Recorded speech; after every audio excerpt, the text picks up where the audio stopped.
Hi everyone, welcome to the channel. It's Virtualee and we're back with another Reno. It's Reno Monday, yay! Apologies, I missed recording the majority of the first floor, so I'm going to give you a quick tour so you can see all the updates that I've made. The look for this particular build was supposed to be a very minimalist look, but it didn't turn out that way in the end. It's still very modern and absolutely love this build. It happens to be my favorite build to date, or at least my favorite renovation to date. I like a lot of the aspects of the other houses that we've done, but this one's by far the best. So for those of you that are new to the channel or new to this video project, welcome.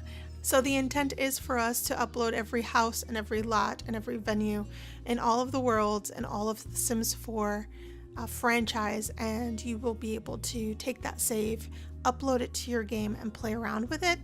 But as I was rambling and doing some, because it's going to take me a long time, like I did the math.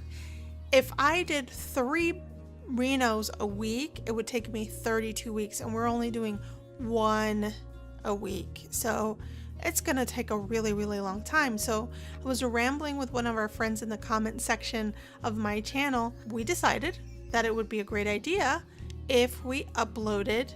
Once Willow Creek is finished, you can have all of Willow Creek save that you can upload to your game and play around with it. So after every world that we complete, I will absolutely upload the entire save so that you can play around with it. Yay! And I think that'll be nice because then we'll have mini goals instead of this huge overwhelming thing that was this project. I actually was inspired by Little Simsy save, and someone downloaded it and was playing around with it, and I didn't notice it. She didn't renovate every lot, she renovated a lot of the venues and some of the lots, and she downloaded a lot of builds of hers and filled up every empty lot. And then she also downloaded a bunch of the community's townies into her save, and that's what we have to play with from her end. But I'm actually going to do everything from every lot to every, and the one thing I'm not going to do is I'm not going to fill the empty lots, because sometimes people want to start from a blank slate, and having every lot unavailable would just be a little bit overwhelming, I think. So anyway, there's that. After Willow Creek is completed, we'll upload it, and then thereafter, every world we complete together, you'll have a brand new save to play with. So yay, and that'll give me something to focus on and something that's more like consumable, I think, right? Anywho, that's that. Enough rambling about this project. I hope you guys really like this build, and of course, you don't have to wait until this world is done. You can download each of these renovated lots one by one if you'd rather, and start filling up your world, incrementally, however you want to do it. Yay! So Valentine's Day is sneaking up on us, and for Valentine's Day, I am going to make my husband snickerdoodles. And for those of you that don't know what snickerdoodles are, they're like a little cakey. They're almost like a sugar cookie, but they're more doughy. I don't know how to explain it, but I bought a box of frozen dough from a girlfriend of mine at work. Her daughter was selling it for some event. I think she's part of the Glee Club. Who knows? Anyway, irrelevant. The thing is, it's the best dough I've ever found for a snickerdoodles. And it was funny because I made it for New Year's when we had a guest over, and they seemed a little bit on the smaller size, not as fluffy doughy. Still gooey, but not as fluffy doughy. And we were like, I don't know how this is gonna work, but they were absolutely fantastic. And anyway, I was trying to find something to give my husband for Valentine's Day. We don't do a lot of gifts. I don't know.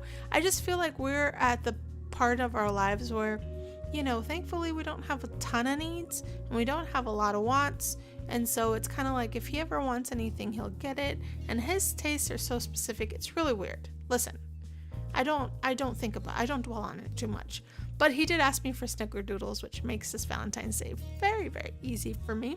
What else in my life? I've been obsessing over Skillshare, the website. It's a little bit more, well, here's the thing.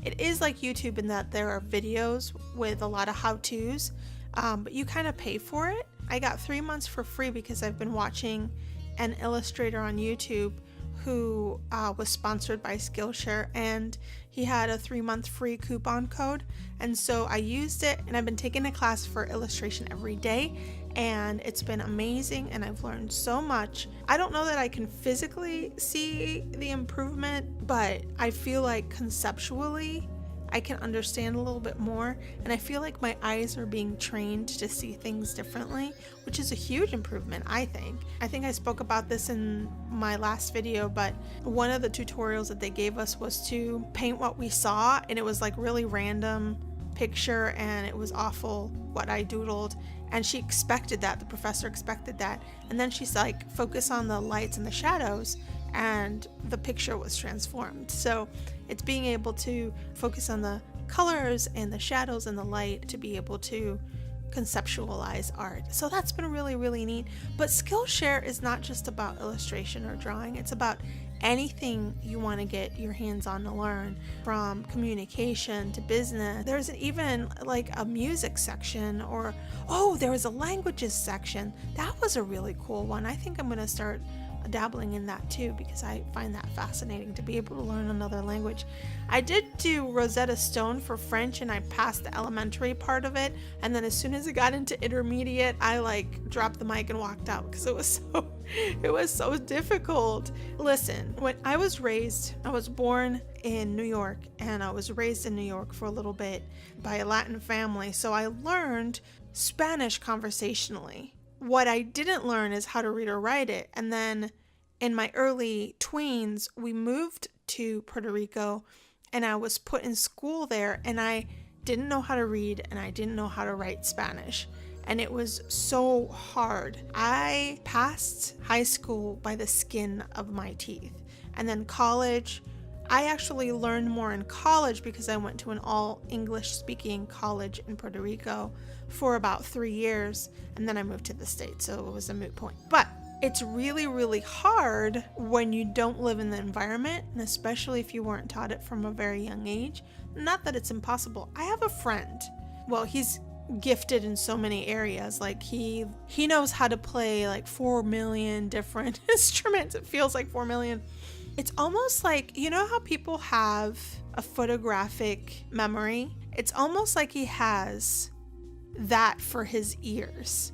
So anything that he hears musically or linguistically, he'll instantly know, and he'll automatically pick up. It's amazing. So one of the things that his mom died early on, so his father got really involved in like helping the community, and they went over to the Dominican Republic for some charitable thing that they were doing, and they lived there for a very long time. And of course they're Americans, and one of the things that my friend did was he went out on the streets and he started befriending everybody that he met, became really, really good friends with them, and they taught him. He learned Spanish in like, I don't know, I want to say 2.5 months, like fluidly, to the point where he can hold conversations and speaks better than me. Listen, that's a gift, okay? I just don't have that. I don't have a photographic memory, and I don't have a photographic ear. I don't know that it's photographic. What would be the equivalent? A radio ear? I don't know. You know what I'm talking about. The other thing that I've been obsessed with is Camila Cabello's song, Havana. Is she the only one that won a Grammy this year? I think so. But anyway, it's the one that goes, Havana, oh na na, half of my heart is in Havana, oh na na. So I pulled up the lyrics because I don't know all the lyrics. I just know that little part of the song. Like every other song in my life, I don't know them all. But I always find lyrics hysterical, so let's read them together. He took me back to East Atlanta, na na na. Oh, but my heart is in Havana. There's something about his manners. Havana, oh na na. So, are people actually sexually and physically attracted to manners? Is that a thing? I mean, granted, I've dated some guys in my past that eat like a baby with their mouth open and like noisy, and that's gross. I'm just not into that kind of stuff. Sorry, that's my dog in the background. But actual manners? I mean, everyone should strive to have manners, but this is interesting. Anyway, he didn't wake up with that "how you doing" When he came in the room, he said, "There's a lot of girls I can do with, but I can't without you. I knew him forever in a minute." That's completely false. You can never know anyone in a minute. I mean, I do believe in, attraction at first sight, but you don't know everybody in a minute. You never know. As a matter of fact, I have worked with people that I think they'll never in a million years break the rules, and then they end up getting fired for something stupid. You know what I mean? Like, no, you don't know everybody in a minute. That summer night, I'm continuing on with the lyrics.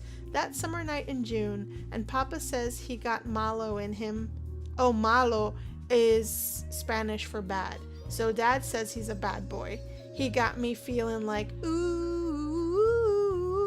I knew him when I met him. I loved him when I left him. A what? Got me feeling, and then I had to tell him. I had to go, ooh, na, na, na, na. And then it starts repeating Havana, oh, na, na. Wait a second. I knew it when I met him. I loved him when I left him. Is that kind of like, I'm contemplating. This is a very reflective song. Is that like you never know what you had until you lose it? Is that what it's trying to say? I don't know, guys. Maybe I don't like the song as much as I thought I did. All right. Dusk Till Dawn. This is Zayn Malik sings this, and I think he's amazing. This one has a whole lot of messed up in it, I think. But it's like not trying to be indie, not trying to be cool, just trying to be in this. Tell me how you choose. Can you feel why you're in this? Can you feel it through all of the windows inside this room? That doesn't make any sense to me. Are they just trying to rhyme at this point, is what I'm thinking. But when he sings it, it's so soulful and so beautiful, because he's beautiful. Anyway, because I want to touch you, baby, and I want to feel you too. I want to see the sunrise and your sins, just me and you. See, that's kind of sweet, because it's kind of like, I want to know all of you through and through, right? Light it up, on the run, let's make love tonight, make it up, fall in love, try. All right, that's kind of cute. I can dig this. But you'll never be alone. I'll be with you from dusk till dawn. I'll be with you from dusk till dawn. Baby, I'm right here. I'll hold you when things go wrong. I'll be with you from dusk till dawn. I'll be with you from dusk till dawn. Baby, I'm right here. I love this song. I love that chorus. That thing will absolutely stick in my brain forever. But this last verse makes no sense to me. We were shut like a jacket, so do your zip. We will roll down the rapids to find a wave that fits. Can you? ... Why end a song like that? You had me when you'll never be alone, chorus, and then just mess it up. Anyway, enough lyrics for the day. Let's talk about another obsession of mine, which is doing a new recipe every week. So I've done taco pasta, which was amazing. I've done bacon chili, which was really, really good. Last week I did, it was so good. It was a bacon hash brown casserole. We ate that for like 4 days. It was so, so good. And tomorrow morning, bright and early in the morning, I will be doing my very first pulled pork. I found the recipe on myrecipes.com. If you guys are interested in it, I'll be happy to leave a link in the situation down below if you want to just grab it yourselves. It has to be in the crock pot for about 8 hours, and the recipe is so simple. It's like 1 medium onion, chicken broth, salt and pepper, and then the barbecue sauce.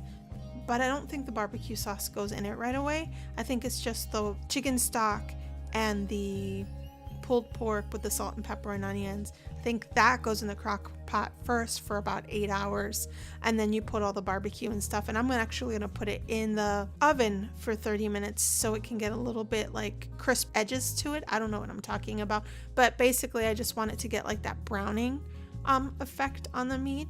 And we're gonna pair it with a recipe I found with spooned cornbread. It's like a dessert, and basically it's cornbread with creamed corn. It's a very moist cornbread, so very delicious for tomorrow. I can't wait. Oh, and we're gonna make the sliders for the with the pulled pork. So I got the little mini Hawaiian buns. Oh, you know what it is? It's like a combination of